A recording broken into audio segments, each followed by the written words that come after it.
한국의 대표적인 국민 배우라고 하는 이순재 씨, 올해 91세 나이로 지난 11월 25일 세상을 떠났습니다. 이분의 마지막 작품이 있습니다. 그것은 고도를 기다리며를 기다리며입니다. 여러분, 고도를 기다리며라고 하는 희곡은 익히 잘 알고 계실 겁니다. 사무엘 베케트라고 하는 아일랜드 출신의 작가가 쓴 작품이죠. 연극으로 더 유명합니다. 사람들이 고도를 기다립니다. 근데 고도가 누군지 잘 모릅니다. 왜 기다리는지도 모릅니다. 그냥 무작정 기다리는 겁니다. 그래서 연극이 상당히 좀 건조하고 재미는 없는데 근데 생각하게 하는 것이죠. 고도가 누구냐? 우리로 말하면 하나님일 수 있고요. 대상으로 말하면 어떤 사랑의 대상, 자기가 추구하는 어떤 것. 그런데 모호합니다. 추상적입니다. 근데 최근에 또 이것을 연극으로 만든 게 고도를 기다리며를 기다리며. 이 작품을 하다가 이분이 건강이 좋지 않아서 중단하고 치료를 받다가 세상을 떠났는데요. 이분이 세상을 떠나면서 세상에 남겨진 사람들에게 던진 질문은 당신은 과연 무엇을 기다리고 있는가? 오늘부터 우리는 성탄절 4주 대강절, 대림절, 어드벤트라고 하죠. 어드벤티스라고 하는 라틴어에서 온 말인데요. 이것은 기다림, 출현, 주님의 나심을 기다리는 거죠. 우리가 부활절 전 40일을 사순절로 지키잖아요. 마찬가지로 성탄절을 앞두고 4주 동안 우리는 대림절, 대강절을 지킵니다. 여러분들은 지금 무엇을 기다리고 사십니까? 한번 생각해 보십시오. 나는 과연 지금 뭘 기다리고 살아가고 있는가? 그냥 기다림 없이 대충 되는 대로 그날 살아가고 있는가? 어떤 분들은 경제적인 여건이 좋지 않은 가운데 경제의 회복을 기다리는 분도 있을 것입니다. 어떤 분은 갑작스런 병으로 인해서 건강의 회복을 간절히 기다리는 분도 있을 것입니다. 어떤 분은 인생의 반려자 짝을 만나기를 기다리면서 사는 사람도 있을 것입니다. 또 어떤 사람은 인생의 꿈과 비전을 펼치기 위해서 좋은 잡, 일자리를 기다리고 있는 사람도 있을 것입니다. 또 어떤 사람은 여러분들 정말 사랑하는 사람의 구원을 위해서 기도하면서 기다리는 사람도 있을 것입니다. 그리고 어떤 사람은 믿음의 공동체의 부흥을 간절히 기다리는 사람도 있을 것입니다. 각자가 다 기다리는 것이 있어요. 기다리는 것이 있어요. 한번 여러분, 이제 2025년 한 달 남았는데 마지막 남은 한 달 달력 한 장. 과연 나는 무엇을 기다리면서 이 성탄절을 맞이하고 내 인생을 살아갈 것인가 한번 생각해보는 이 시간이 되었으면 좋겠어요. 2025년 어김없이 성탄절은 우리에게 다가옵니다. 성탄절. 예수 그리스도께서 이 땅에 오셨어요. 온 세상에 미칠 큰 기쁨의 좋은 소식으로 이 땅에 오셨습니다. 화평의 왕으로 오셨어요. 평강의 왕으로 오셨습니다. 기쁨의 주님으로 이 땅에 오셨어요. 그래서 예수님의 탄생, 성탄절에 세 가지 의미가 있어요. 첫 번째로는 베들레헴에서 아기 예수로 실제적으로 탄생하셨어요.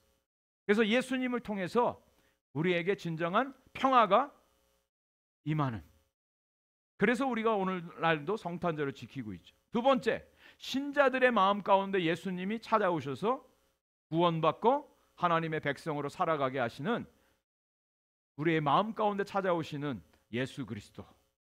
그 다음에 세 번째로는 종말의 주님으로 이 땅에 다시 오셔서 심판과 구원을 통해서 온 세상을 통치하시는 하나님 나라의 완성을 이루시는 우리 주님.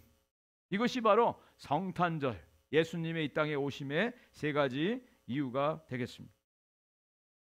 역사상 정말 예수 그리스도의 탄생을 간절히 기다렸던 시대가 있었어요. 오늘날에는 성탄절에 대해서 추리도 만들고 선물도 주고받지만 별로 예수님하고 상관없이 자기 원하는 대로 데이트하는 날로, 파티하는 날로 그냥 살아가는 수많은 사람들을 봅니다. 교회조차도 어떤 성탄의 의미가 많이 희석되어진 모습으로 우리가 비춰지고 있습니다. 근데 정말 이 메시아를 간절히 갈망했던 시대가 있었어요. 그 시대를 우리가 조명해 보면서 21세기의 2025년의 성탄절을 우리가 다시 한번 되새기면서 메시아를 갈망하는 저와 여러분들이 되기를 간절히 소원합니다. 그래서 첫 번째로 메시아에 대한 갈망이 극대화됐던 시대가 나오는데요. 그게 언제냐? 바로 구약 시대예요. 그래서 오늘 저와 여러분들이 구약 여행을 한번 떠나보려고 합니다. 2000년에 가까운 구약 여행을 한 10여 분 만에 한번 우리가 쭉 달려보려고 합니다. 여러분, 구약 성경은 몇 권이죠? 구약은 39권입니다. 신약 27권, 합이 66권이에요. 또 구약 성경을 이렇게 나눌 수가 있습니다. 율법서가 5개가 있고요. 역사서가 12개가 있고요. 시가서가 5개가 있습니다. 선지서가 17개가 있습니다. 선지서 중에 5개가 대선지서, 12개가 소선지서입니다. 그 중에 이스라엘 백성들이 포로로 잡혀갔다가 돌아와서 쓰여진 선지서 책이 3권이 있습니다. 그것이 뭐냐면 학개, 스가랴, 말라기입니다. 이것은 이스라엘 백성들이 포로로 잡혀갔다가 돌아와서 쓰여진 책이에요. 이스라엘은 하나님과 언약을 맺은 백성입니다. 이스라엘이 무슨 잘나고 선하고 똑똑하고 인구가 많아서 이스라엘이 택한 받은 것이 아니에요. 하나님이 주권적으로 이스라엘 백성들을 뽑아서 당신의 백성으로 삼으셨어요. 아브라함과 언약을 맺으면서. 그래서 성경 전체에 흐르는 하나님의 메시지가 있습니다. 대표적인 한 구절만 보여드릴게요. 민수기 15장 41절입니다. 같이 한번 읽어보겠습니다. 시작. 나는 여호와 너희 하나님이라. 나는 너희의 하나님이 되려고 너희를 애굽 땅에서 인도해 내었느니라. 나는 여호와 너희의 하나님이니라. 여러분 잘 보세요. 하나님이 이스라엘 백성들 애굽에서 왜 불러냈다고요? 왜 건져주셨다고요? 너희의 하나님이 되려고 구원했다고. 보통은 하나님이 이스라엘 백성들의 하나님이니까 애굽에서 구원해낸 게 아니라 먼저 구원해내시고 하나님의 그 이스라엘 백성들의 하나님이 되려고 하셨다고 말씀합니다. 이것을 우리에게 대입시킬 수 있어요. 저와 여러분들을 왜 하나님 구원하셨을까요? 우리의 하나님 되시려고 우리를 선택하시고 불러주시고 구원해 주셨다라고 하는 거예요. 저는 이 말씀이 얼마나 마음에 와 닿는지 몰라요. 하나님이 우리의 하나님 되려고 너무너무 원하시는 거예요. 노력하시는 거예요. 오늘도 하나님은 그러기를 원하시는 거예요. 우리가 하나님을 사랑하고 우리는 하나님을 예배하고 하나님이 필요한 그런 마음보다 하나님이 저와 여러분들의 하나님 되시려고 하나님이 오늘도 저와 여러분들을 사랑하시고 인도해 주시는 줄 믿습니다. 과연 내가 뭔데? 내가 뭔데? 우리가 뭔데? 하나님이 그렇게 하세요? 하나님에게는 아무런 그런 이유가 없어요. 그런데 하나님은 그렇게 하신다는 거예요. 이게 하나님의 은혜, 이것이 깨달아지면요, 하나님의 그 은혜만 생각하면 가만히 있을 수가 없어요. 그들에게 하나님이 언약하시고 그들을 인도하셨어요. 애굽의 장자들을 죽이는 그 재앙 가운데서도 이스라엘 백성들은요, 손끝 하나 다치지 않게 하셨어요. 그리고 이스라엘 백성들을 애굽에서 탈출시키시고 그 홍해를 마른 땅같이 건너게 하셨어요. 광야에서 아무것도 먹을 것이 없는데 만나와 메추라기를 통해서 40년을 먹게 하셨어요. 가나안 땅에 들어갈 때 어떻게 하셨는지 아세요? 가나안 땅에 들어가자 그 땅의 열매를 먹고 그 다음 날 만나가 그쳤어요. 만나가 끝이고 그 땅의 열매를 먹게 하시는 게 아니라 이런 하나님이세요. 낮에는 구름 기둥, 밤에는 불 기둥으로 인도하셨어요. 그리고 요단강을 마른 땅같이 건너게 하시고 가나안 땅에 들어가게 하셨어요. 지금 저와 여러분들이 아침마다 여호수아서를 묵상하는데 신나는 가나안 정복 전쟁에 대한 기사가 있어요. 가나안 전쟁이 모두 31번 있었습니다. 31번 동안 약간 아이성에서 잠깐 패배한 거 외에는 전승을 했어요. 그래서 가나안 땅을 다 점령하게 했습니다. 그들이 짓지도 않은 집에 살게 하셨고, 그들이 농사하지도 않은 것들을 먹게 하셨고, 하나님께서 가나안 땅을 약속으로 허락해 주셨어요. 완전하게. 무엇 때문에요? 그들의 하나님 되시려고, 그리고 그 백성들을 당신의 백성 삼으시려고 하나님이 그렇게 하셨다는 겁니다. 그러면서 하나님이 딱 한 가지만 약속을 이스라엘 백성들에게 말씀하셨어요. 그게 뭐냐? 가나안의 우상을 섬기지 말고 나만을 기억하고 나를 섬기라. 이게 하나님의 메시지였어요. 유일한 메시지였어요. 하나님 잊어버리지 마라. 하나님을 섬겨라. 하나님 은혜 잊어버리지 마라. 이것이 하나님의 말씀이었어요. 근데 이스라엘 백성들이 어떻게 했습니까? 배부르고 등 따시니까 어떻게 돼요? 딴 생각하는 거예요. 가나안 족속들의 우상이 더 좋아 보이는 거예요. 섬기는 거예요. 그리고 자기들이 원하는 대로 행합니다. 그게 뭐예요? 자기들이 생각해서 좋은 대로 행하니라. 어느 시대입니까? 사사시대. 그래서 12명의 사사들 통해서 하나님이 구원하게 하시고, 그래도 이 이스라엘 백성들, 인간들은 정신을 못 차려요. 그 모습이 바로 저와 여러분들의 모습입니다. 결국 어떻게 합니까? 이스라엘 사람들이 자신들의 왕국을 세우지 않습니까? 인간 왕을 세우지 않아요? 그 얘기는 정면으로 하나님을 도전하는 거예요. 하나님, 더 이상 필요치 않습니다. 거기 가만히 계십시오. 상관하지 마십시오. 우리나라는 우리가 잘 해결해 나가겠습니다. 인간 왕을 통해서. 그 인간 왕을 세운 이스라엘 나라가 잘 됐나요? 안 됐죠. 두 나라로 갈라지고요, 맨날 싸우고 우상 숭배하고. 하나님은 그때마다 선지자들을 계속해서 보내십니다. 보내고 또 보내고 계속해서 하나님이 말씀하세요. 이게 성경의 역사예요. 그래도 이스라엘 백성들이 말을 안 듣고 돌이키지 않으니까 하나님 어떻게 하셨습니까? 아수르와 바벨론을 통해서 이스라엘 백성들을 치시고 그들이 다 포로로 끌려가게 하셨어요. BC 722년에 아수르라고 하는 나라에 의해서 북이스라엘이 멸망을 당합니다. 그들이 흩어지게 되어 거기서 나타난 사람들이 바로 사마리아 사람들이에요. 온혈족입니다. 그래서 이스라엘 백성들은 사마리아 사람들은 상종도 하지 않아요. 개 취급을 했던 것입니다. 그리고 남유다는 BC 586년에 완전히 바벨론에 의해서 멸망을 당하고 예루살렘 성전이 완전히 무너지고 맨발에 머리를 다 풀어헤친 채 폐사슬에 묶여서 바벨론이라는 나라로 포로로 잡혀가. 그곳에서 그들은 한탄하죠. 한숨 짓죠. 예루살렘을 바라보면서. 그런데 제사를 드릴 수가 없어요. 왜? 성전이 없기 때문에. 땅을 치고 한숨을 짓고 눈물 흘려도 다른 방법이 없었어요.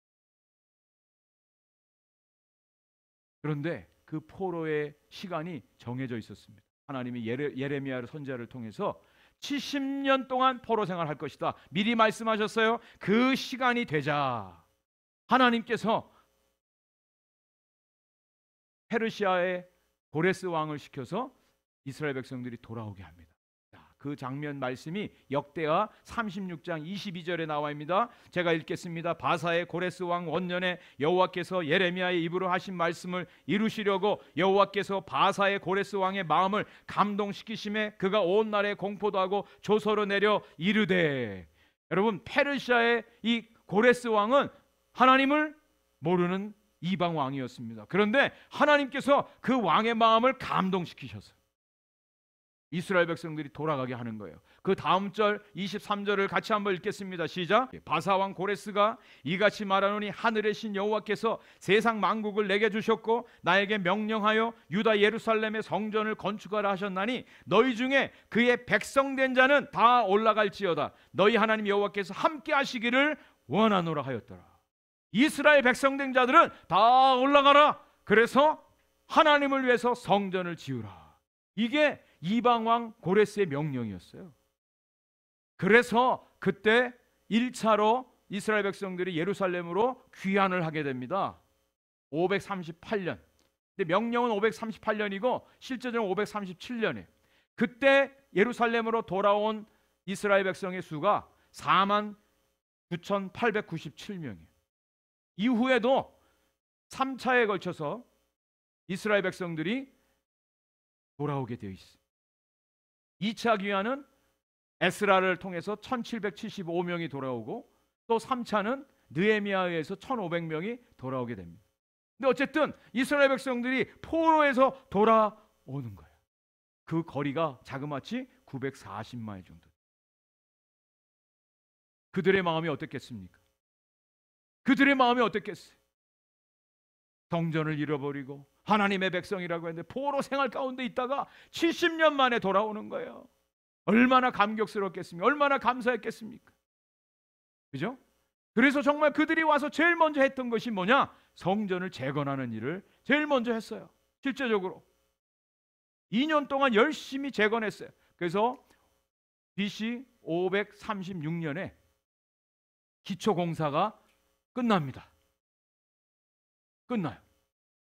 근데 그때부터 또 문제가 생기는 거예요.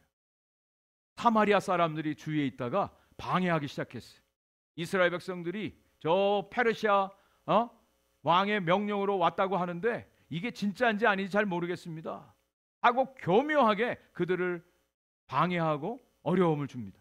또 이스라엘 백성들은 2년 동안 열심히 하다가 조금 꾀가 나기 시작했어요. 게을러지기 시작했어요. 나태하기 시작했어요. 그래서 야, 잠시 중단하고 하자. 좀 쉬자. 너무 어렵다. 쉬자. 우리도 좀 살아야지. 그렇게 됐어요. 그래서 자그마치 16년 동안 이 성전 재건이 중단이 됩니다. 16년 동안. 그래서 BC 520년에 하나님의 두 선지자가 일어나서 성전을 재건하고 영적인 회복을 선포하는 일이 생깁니다. 그 두 선지자가 누구냐? 바로 학개와 스가랴 선지자입니다. 학개 선지자는 성전 재건을 독려하고 성전을 재건하게 하고, 스가랴 선지자는 이스라엘의 영적 회복에 대해서 하나님의 말씀을 전하게 됩니다.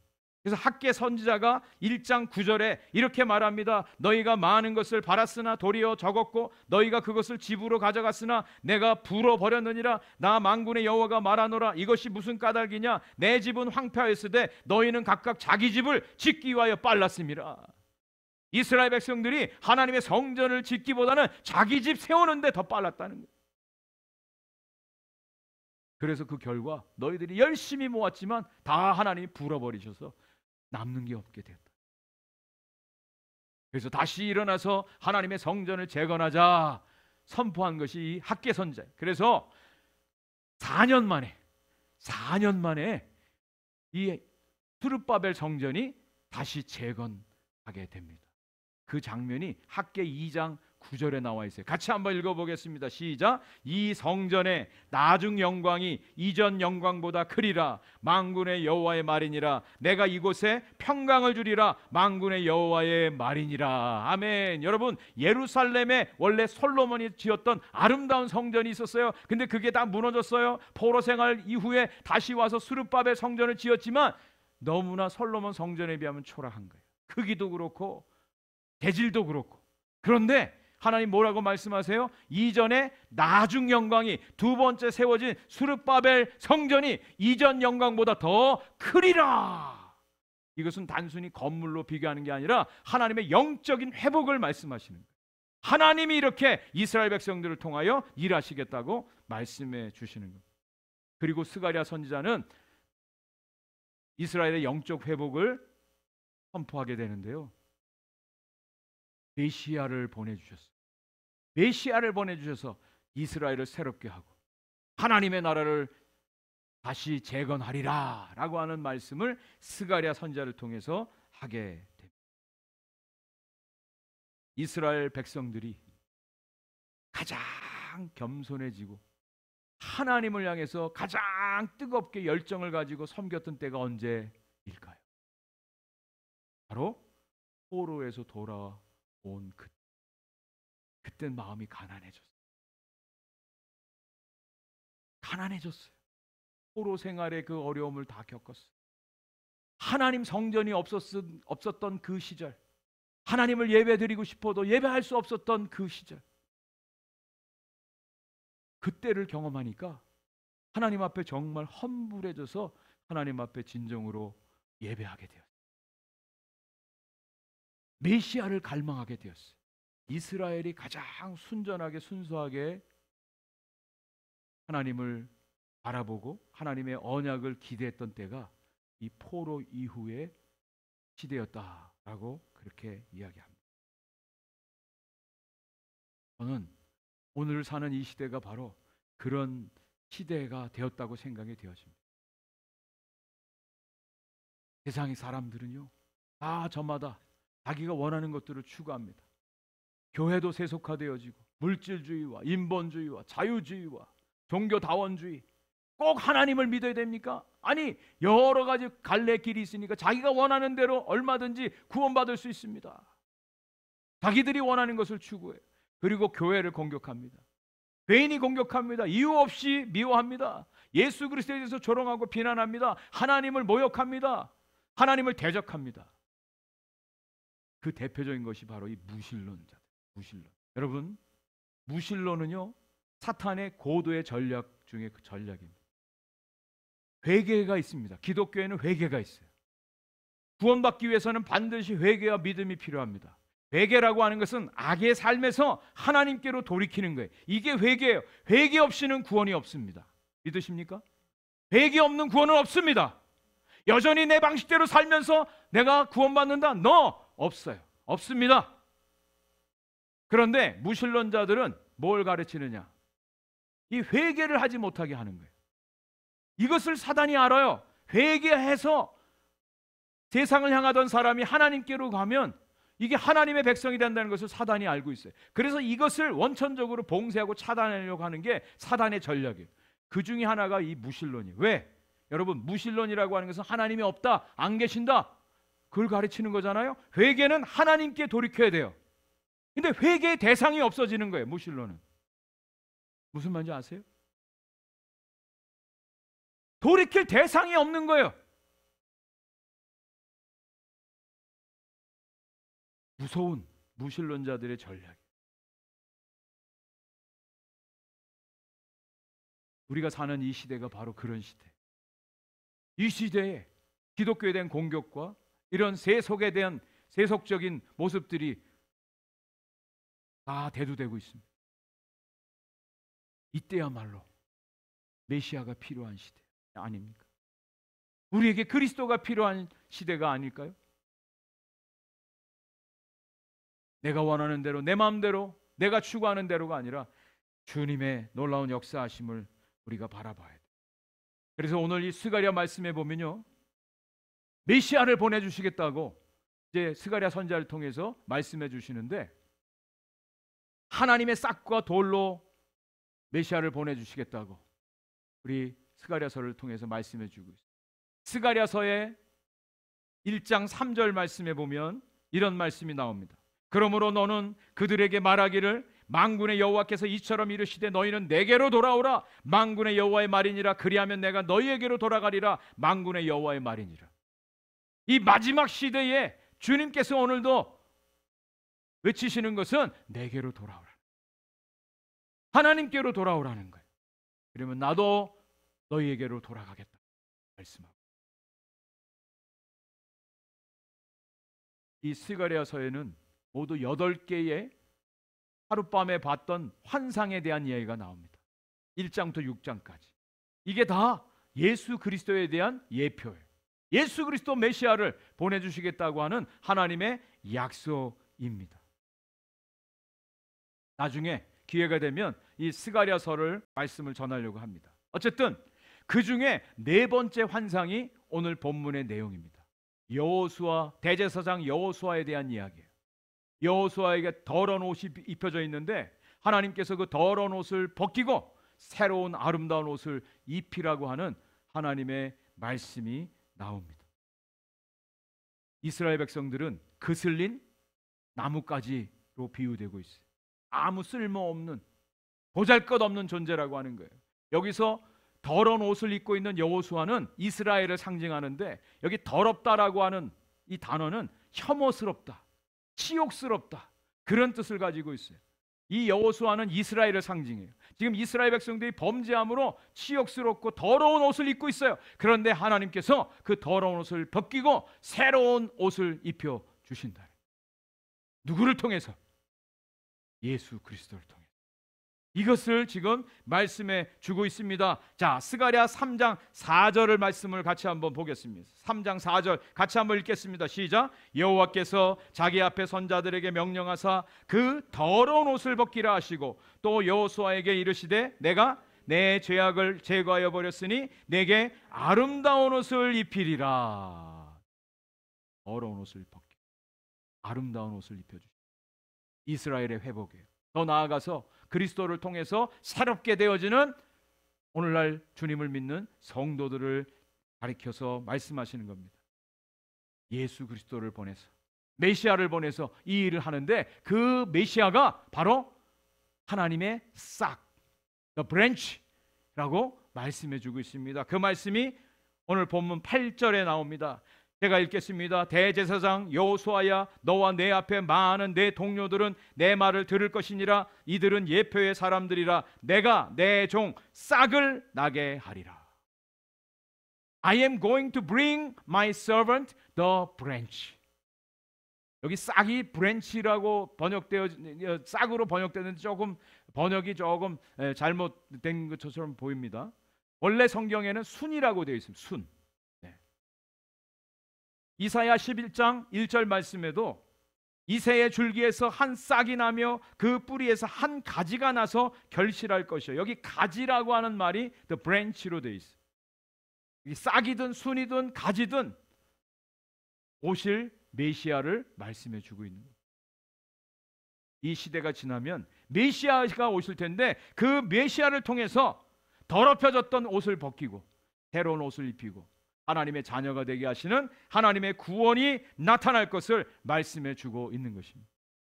그리고 또 한 가지 메시아에 대한 예언의 말씀이 나오는데, 그것은 돌로서 예수 그리스도를 보내주시겠다고 말씀해 주고 있습니다. 9절 말씀입니다. 9절을 같이 한번 읽어보겠습니다. 시작. 만군의 여호와가 말하노라. 내가 너 여호수아 앞에 세운 돌을 보라. 한 돌에 7눈이 있느니라. 내가 거기에 새길 것을 새기며 이 땅의 죄악을 하루에 제거하리라. 돌을 세웠는데 그 돌에는 7눈이 있대요. 예수 그리스도의 전지성, 모든 것을 아시는 것을 말합니다. 그 돌에 새기시고 그 돌이 하시는 일이 뭐냐? 하루에 모든 죄악을 제거하시는. 예수님이 이 땅에 오셔서 하신 일이 그거 아닙니까? 우리의 모든 죄를 다 상하시고 새롭게 하시는 하나님의 구속의 역사를 이루신 것입니다. 여기에 대해서 베드로전서 2장 4절 5절에서 베드로는 예수님의 사역을 이렇게 말하고 있습니다. 사람에게는 버림바가 되었으나 하나님께는 택하심을 입은 보배로운 산돌이신 예수께 나와 너희도 산돌같이 신령한 집으로 세워지고 예수 그리스도로 말미암아 하나님이 기쁘게 받으실 신령한 제사를 드릴 거룩한 제사장이 될지라. 예수님이 모퉁이 돌이 되셨어요. 사람들로부터는 버림받았지만 모퉁이 돌이 되었어요. 산돌 예수님께 우리 모든 사람들이 다 붙어서 하나님의 성전이 이루어지는 것이죠. 예수님을 싹, the branch, 그리고 the stone, 예수님의 예언이 온전히 성탄절을 통해서 이루어지게 되는 것입니다. 그래서 오늘 말씀의 결론입니다. 이 예수님을, 메시아를 통해서 하나님께서 우리에게 무엇을 주시기 원하시는가? 메시아를 보내서 우리에게 주시는 선물이 있어요. 그것은 바로 안정과 구원이에요. 메시아를 통해서 우리에게 안정과 구원을 주셨어요. 무너졌던 성전을 다시 세우게 하시고 더럽혀졌던 옷을 다시 새롭게 갈아입히시고 슬픔과 좌절과 절망을 다 제거하시고 새로운 하나님의 평화를 우리에게 선포해 주십니다. 예수 그리스도를 통해서 어떻게 성취가 됐는가? 스가랴 6장 12절 13절을 이렇게 말씀하고 있습니다. 같이 한번 읽어보겠습니다. 시작. 말하여 이르기를 만군의 여호와께서 이같이 말씀하시되 보라, 싹이라 이름하는 사람이 자기 곳에서 돋아나서 여호와의 전을 건축하리라. 그가 여호와의 전을 건축하고 영광도 얻고 그 자리에 앉아서 다스릴 것이요, 또 제사장이 자기 자리에 있으리니 이 둘 사이에 평화의 은원이 있으리라 하셨다. 네, 여기 잘 보세요. 싹이 나서 성전을 건축한대요. 성전에 자리가 있는데 두 자리가 나옵니다. 하나는 왕의 자리고 하나는 제사장의 자리예요. 여기 왕과 제사장은 기름 부음을 통해서 세워집니다. 왕과 제사장의 사역을 하신 분이 누구죠? 바로 예수 그리스도. 예수 그리스도를 통해서 이 말씀이 성취가 되어지는 거예요. 왕으로서 통치하시고 제사장으로서 그 모든 백성들의 죄를 대신하는 왕과 제사장의 역할을 예수 그리스도를 통해서 하시고 두 사람 가운데 평화의 은원이 있으리라. 이 얘기는 평화를 우리에게 선물로 주신다. 우리에게 평화를 선물로 주시는 바로 그리스도를 말씀해 주고 있습니다. 예수 그리스도는 이 땅에 왕으로 오셨어요. 예수 그리스도는 제사장으로 오셨어요. 그 예수 그리스도 안에 진정한 평화가 있습니다.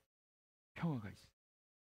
그래서 오늘 말씀의 10절 마지막 이 9절에 이렇게 말하고 있습니다. 만군의 여호와가 말하노라, 그날에 너희가 각각 포도나무와 무화과나무 아래로 서로 초대하리라 하셨느니라. 여기 포도나무와 무화과나무는 큰 은혜를 받은 존재를 말합니다. 이스라엘을 말해요. 구원받은 사람들을 말해요. 포도나무와 무화과나무 열매를 통해서 서로 초대하는 거예요. 초대. 뭘 위해서? 잔치하는 거 아닙니까? 구원받은 사람, 은혜 받은 사람들이 서로 초대하는 거예요. 서로 화평을 이루는 거예요. 하나님의 구원의 은혜를 서로 나누는 것입니다. 누구를 통해서 이루어졌다고요? 예수 그리스도, 메시아를 통해서 이루어졌습니다. 그래서 예수님이 탄생하실 때 천사들이 뭐라고 찬송했습니까? 지극히 높은 곳에서는 하나님께 영광이요, 땅에서는 기뻐하심을 입은 사람들 중에 평화로다. 예수님이 이것을 위해서 이 땅에 성탄절에 오시는 것입니다. 얼마 전에 이스라엘에서 사역하시는 선교사님으로부터 편지가 왔어요. 온 세상이 성탄절을 할리데이로 정하고 다 트리 만들고 다 하는데 세계에서 유일하게 이 크리스마스를 공휴일로 지키지 않는 나라가 있답니다. 어느 나라인 줄 아세요? 이스라엘이라는 거예요. 이스라엘은 공휴일이 아니래요. 25일이 성탄절 아무도 모른답니다. 그냥 상업적으로 추리만 만들어 놓은대요. 아이러니 아닙니까? 예수님이 탄생하신 그 땅에 예수 탄생의 성탄절을 사람들이 모른다. 예수님은 이 땅에 왕으로 오셨습니다. 저와 여러분들의 죄를 구속하기 위해서 제사장으로 오셨습니다.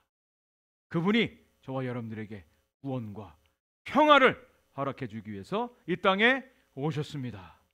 우리 25일 성탄절을 우리가 기다리며 준비하면서 주님의 오심의 참된 의미를 깨닫고 이 메시아를 갈망하는 이 험악하고 점점 타락하고 어두워가는 이 세상 가운데 정말 메시아가 필요합니다. 그리스도가 필요합니다. 이것을 위해서 기도하고 우리의 삶을 드리는 우리 오픈도교의 모든 성도님들 되시기를 주의 이름으로 간절히 축원을 드립니다.